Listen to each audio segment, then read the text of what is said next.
Hello viewers, இன்றைக்கி case ட்ரம்மில் இருக்கக்கூடிய regulator எப்படி மாற்றணும் அப்படின்னு சொல்லிட்டு உங்களுக்கு காட்டுறேன். வாங்க வீடியோக்குள்ளே போகலாம்.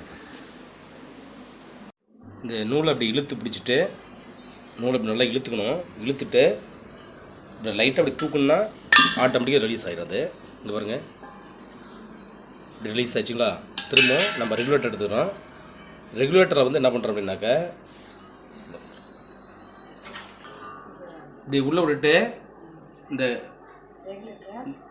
காட்டுறாங்க நல்லா அப்படியே இந்த ரெகுலேட்டர் இருக்குங்களா, இப்படி கையை வச்சு இப்படி நல்லா ப்ரெஸ் பண்ணிக்கணும். இப்படி ப்ரெஸ் பண்ணிவிட்டு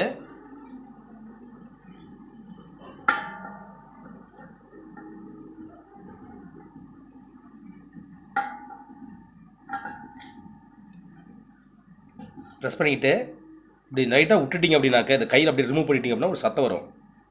அவ்வளோதான். ரெகுலேட்டர் இப்போ நல்லா உட்காந்துருச்சு.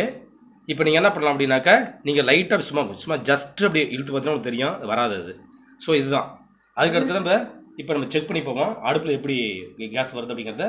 அல்லது ஸ்மெல்லு லைட்டாக ஸ்மெல்லு வருதான்னு சொல்லிட்டு கொஞ்சம் அப்படியே முகர்ந்து பார்த்தா தெரியும் ஸ்மெல்லு வருதா இல்லையா அப்படின்னு சொல்லிட்டு. இப்போ இதை பார்த்தா எந்த ஸ்மெல்லும் கிடையாது, நல்லா டைட்டாக இருக்குது.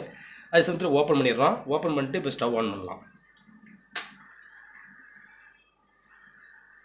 மீடியம்